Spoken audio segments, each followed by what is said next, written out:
Ok, vamos ver aqui o artigo 10, né, que está muito ligado ao artigo anterior que nós acabamos de ver, né? Nas situações em que se configure conflito entre as exigências decorrentes do disposto no artigo 9º, ou seja, o artigo 9º é esse que nós acabamos de ver, né, que está falando do dever do psicólogo de respeitar o sigilo profissional, né?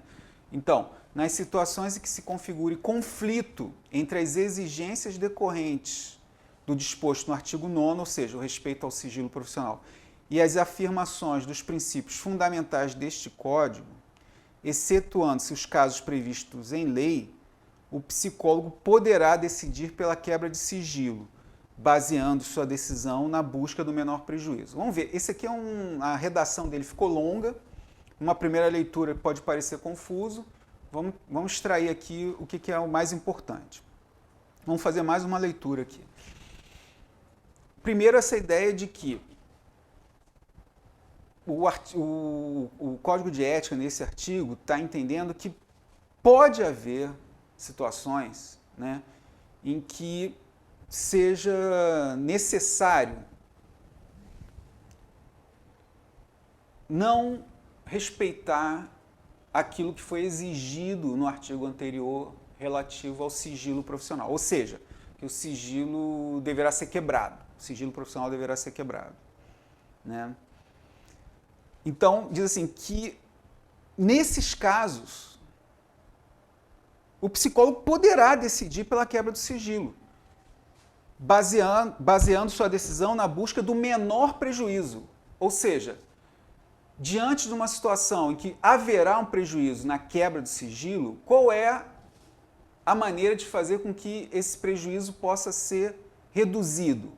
Certamente, a gente pode pensar que não é sempre se resguardando dessa ideia de falar tudo, né? É sempre pensando nessa ideia do limite, né? Até onde eu vou quebrar o sigilo, por exemplo? Até onde eu vou quebrar o sigilo para que eu possa atender uma exigência, né? Que eu entenda que naquela circunstância o sigilo profissional deverá ser quebrado. Agora, aqui nós temos um outro ponto, que é excetuando-se os casos previstos em lei. Porque tem casos, né, como vai estar lá no Estatuto da Criança e do Adolescente, por exemplo, na Lei Maria da Penha também, que, ou seja, situações, né, que envolvem violência sexual particularmente, contra crianças e adolescentes, que está dado que o sigilo será quebrado, né? Por isso aqui está falando, excetuando-se os casos previstos em lei, porque nos casos em que isso já está previsto em lei, né, você vai, em tese, você vai quebrar o sigilo profissional. Mas tirando isso, em qualquer outra circunstância, o psicólogo poderá decidir pela quebra do sigilo. Ou seja, quando a lei prevê a quebra de sigilo, não é uma questão que você vai escolher. Você deverá quebrar o sigilo profissional. Mas se for um caso em que isso não está previsto em lei, então, em princípio, você tem que respeitar o sigilo profissional. Mas pode haver uma ou outra situação em que você se veja diante da necessidade, do que você entendeu daquele trabalho, de quebrar o sigilo profissional. Então, nesses casos, você poderá decidir pela quebra de sigilo, sempre ponderando como fazer isso, qual a melhor maneira de fazer isso, no sentido de que esse prejuízo que vai advir da quebra do sigilo seja o menor possível, né?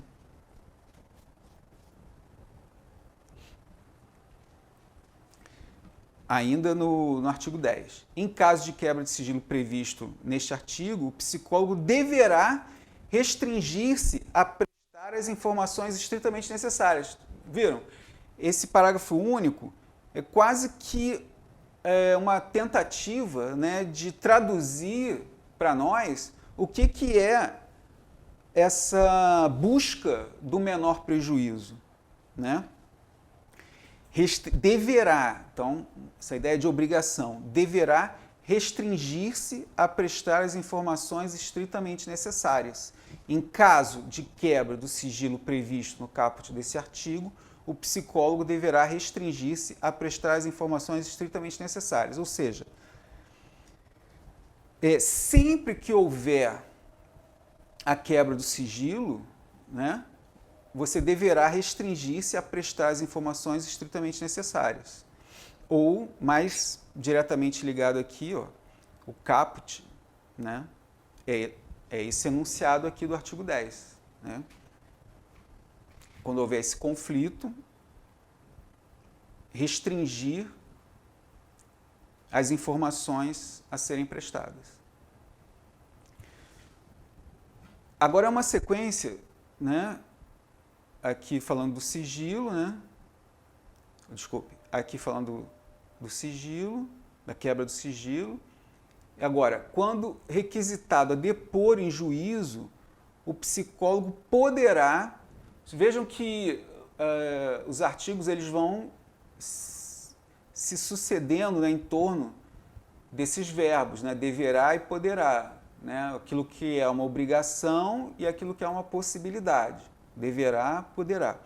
Quando requisitado a depor em juízo, o psicólogo poderá prestar informações considerando o previsto nesse código. E é um ponto bastante importante, né? A gente vê isso no tribunal, assim, quando a gente é chamado a depor. Acho que uma primeira preocupação é, bom, como é que o código de ética se insere nisso, né, que eu vou fazer ali. Né? Essa é uma reflexão importante. Quando requisitado a depor em juízo, o psicólogo poderá prestar informações, considerando o previsto nesse código. Nos documentos que embasam as atividades em equipe multiprofissional, o psicólogo registrará apenas as informações necessárias para o cumprimento dos objetivos de trabalho. Viram como é que a ideia de limite, que também, né, a gente já viu aqui com essa palavra sigilo, né? Como é que isso vai se dizendo, né, de diferentes maneiras, né? Mais uma vez está aqui, de novo, a ideia de equipe multiprofissional, que já apareceu umas 2 vezes anteriormente, essa talvez seja a terceira, e essa ideia de limite. Né? Nos documentos que embasam as atividades em equipe multiprofissional, o psicólogo registrará apenas as informações necessárias para o cumprimento dos objetivos do trabalho. Então, o código está trazendo para a gente sempre a exigência, né, de você estar ponderando, não só ponderando o alcance da informação, né, não só com relação àquela informação registrada, mas aquela informação transmitida. Né? Então, existe aí um limite que é no caso a caso. Em que medida o que eu estou dizendo, afirmando ou registrando colabora no atendimento de uma certa demanda que me foi dirigida. Né? Em que medida essa informação que eu estou transmitindo, ela colabora para uma tomada de decisão. É esse limite, né, que, no caso a caso, a gente deve estar ponderando. Né? A utilização de quaisquer meios de registro e observação da prática psicológica obedecerá, né, às normas deste código e à legislação profissional vigente, devendo o usuário beneficiário desde o início ser informado. Nós já vimos algo parecido com isso hoje, né? Vou repetir. A utilização de quaisquer meios de registro e observação, né, da prática psicológica obedecerá às normas deste código e à legislação profissional vigente, devendo o usuário ou beneficiário, desde o início, ser informado. Ou seja, seja com relação a registro, seja quanto à observação ou à atividade que vai ser feita com o usuário, né, não só isso deve estar ligado, né, às normas do código, como esse usuário ou beneficiário, desde o primeiro instante, ele tem que estar informado do que vai acontecer, do que compõe ali aquela prática. Né? Em caso de interrupção do trabalho do psicólogo, por quaisquer motivos, ele deverá zelar pelo destino de seus arquivos confidenciais. Esse é um tema, né, que é tratado também na Resolução 6 de 2019. Né?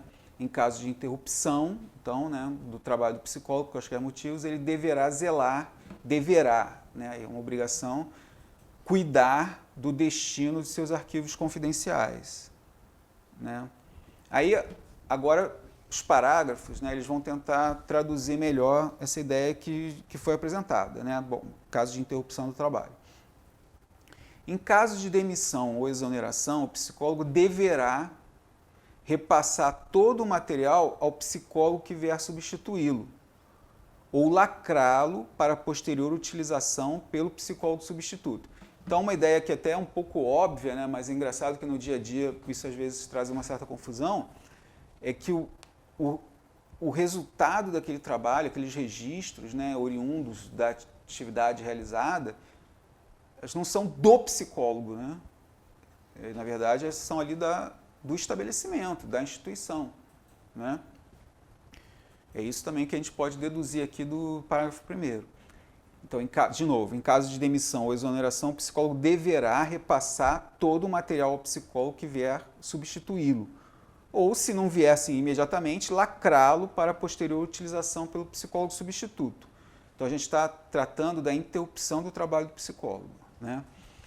Em caso de extinção do serviço de psicologia, o psicólogo responsável informará ao Conselho Regional que providenciará a destinação dos arquivos confidenciais. Né? Isso é diferente da primeira situação, porque aqui na segunda o serviço foi extinto. Né? Não vai haver nunca uma substituição. Né?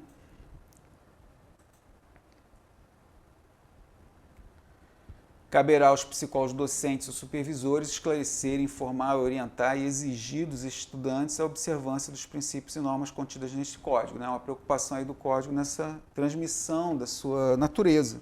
Né?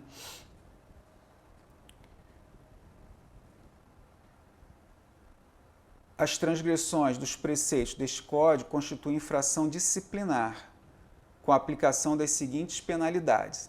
Então, vocês vejam que o ponto principal do Código de Ética, a gente viu lá, né, nos princípios fundamentais, nos primeiros artigos, essa ideia de fomentar uma autorreflexão sobre a praxis, né, como foi dito lá, estabelecer um padrão aceitável, né, do trabalho profissional e, em último lugar, você veja que isso já está aqui, né, no final do Código de Ética Profissional, essa ideia da infração e, consequentemente,